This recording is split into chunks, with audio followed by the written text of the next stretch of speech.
Welcome back to MS Tech. In today's video, we're going to take a look at a $30 mechanical keyboard. Now I saw this on Amazon for $30 and I was honestly surprised because there's even some membrane keyboards that are over $30. So I wanted to give it a go to see how it is, to let you guys know if you guys should pick this up or if you should avoid it. This keyboard is the MageGee MK1, and depending on where you are in the world, in Canada it's called the MageGee MK1, in the States it's called the Aniva MK1. Let's take a look and see how this is. Now starting off with the unboxing, it was simple.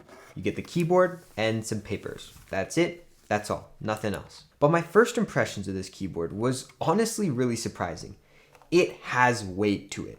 Now the body is made out of plastic and I do believe there is an aluminum plating on the top which gives it that weight. But I was really surprised at the durability of this keyboard. As you can see, me flexing it as hard as I can, it won't budge. So on the durability side of things, I was really surprised that for $30, you're getting such a well-built keyboard. Now, if you flip the keyboard over on the back side, you find 4 rubber feet and 2 flip-up feet.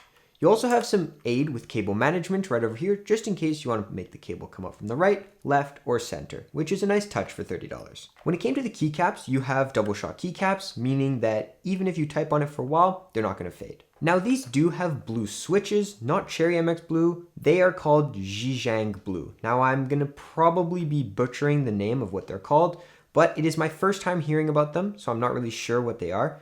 But they sound like any other blue switch. Now when it came to typing on this keyboard, that is where I honestly didn't mind it. One thing I really like is how the last row of the keys are angled. Because there's no wrist rest included, this adds a nice touch and it makes it more comfortable to type. Now when it came to the typing experience of these keyboards, as mentioned before, these are Zhejiang Blue switches. Again, apologies for butchering the name probably.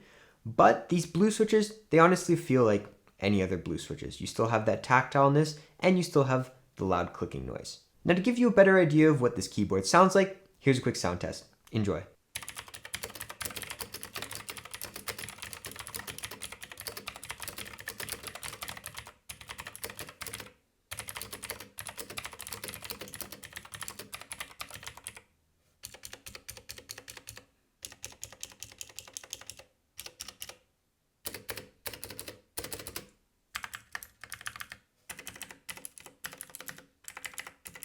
Now when it came to customizing the RGBs on this keyboard, this is where it became a bit interesting.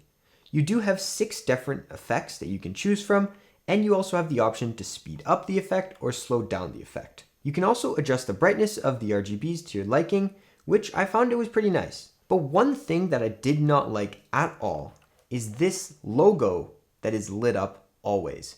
It is obnoxiously bright and for some reason can never be turned off, meaning even if you have all the RGBs off, it's still going to be lit, which I personally don't like because if I were to have all the RGBs off, I would want them all off, not to just have the logo lit up. Another thing about this keyboard is that it only comes with blue switches. You don't have any options for anything else, so if you don't like blue switches, then this would not be the keyboard for you. You do also have some multifunction keys where you can adjust the volume of your desktop, laptop, play pause, you can also rewind, fast forward, stop, open up your mailbox, your calculator if need be. That's a little touch that they added, which I find is small, but is nice. The one thing though is that the images that are on the keycaps, such as the volume up, volume down, I don't see them lasting very long. I could see after heavy use, they'd probably start to fade in around a year or so. So that would be a downside of them, but having them is better than not having them in the end. Now personally, would I pick up this keyboard?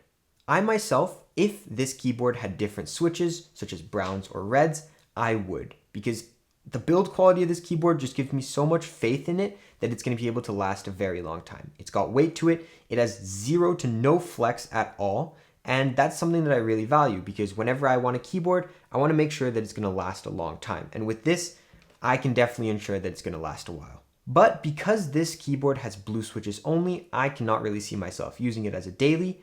But if you're someone who loves blue switches and wants a durable, entry-level mechanical keyboard, this is a really good pickup. It's a great way to get introduced into the mechanical keyboard community, and honestly, for $30, you really can't go wrong. Thanks for watching. If you stuck around till the end, a like and subscribe is greatly appreciated. It not only helps us out, but also helps the channel out as well. This has been MS Tech, and as always, stay classy.